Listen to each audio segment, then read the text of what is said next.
నీటిని నిల్వ చేయకుండా నదిలో వృధాగా పోతున్న నీటిని ఎత్తిపోసే చర్యలు చేపట్టాలని బీజేపీ ఎంపీ ఈటెల రాజేందర్ రాష్ట్ర ప్రభుత్వాన్ని కోరారు. రాజకీయాల కోసం తెలంగాణ ప్రజల ప్రయోజనాలకు నష్టం కలిగిస్తే ప్రశ్నిస్తానని హెచ్చరించారు. తాను ఏ పార్టీని విమర్శించేందుకు రాలేదని, బాధ్యత గల పాలకులను మాత్రమే ప్రశ్నిస్తున్నానని మీడియా సమావేశంలో స్పష్టం చేశారు. రాష్ట్ర ప్రయోజనాలను దృష్టిలో ఉంచుకొని నీటి నిర్వహణపై ప్రభుత్వం తక్షణ చర్యలు తీసుకోవాలని ఈటెల సూచించారు. అన్నారం ఉన్నది, సుందిల్ల ఉన్నది, మిడిమానేరు ఉన్నది, ఒక అనంత సాగర్ ఉన్నది, ఒక రంగనాయక సాగర్ ఉన్నది, ఆ పైన మల్లన్న సాగర్ ఉన్నది, ఆ పైన కొండపోచమ్మ సాగర్ ఉన్నది, అక్కడి నుంచి బస్వాపురం ఉన్నది.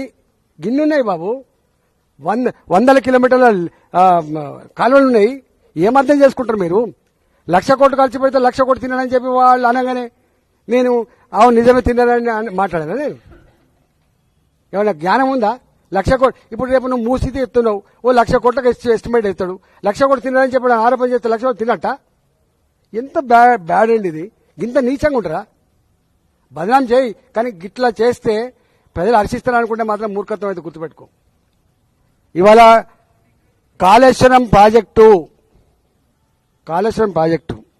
కొన్ని వందల టీఎంసీల రిజర్వాయర్లు, కొన్ని వందల కిలోమీటర్ల పైప్ లైన్లు, కొన్ని వందల కిలోమీటర్ల కాల్వలు, పదుల సంఖ్యలో టన్నల్స్, మోటార్లు, పంపులు, కొన్ని పెద్ద పెద్ద టవర్లు, ఎలక్ట్రిసిటీ టవర్లు, పెద్ద పెద్ద లైన్లు అనేకం ఉన్నాయి కదా.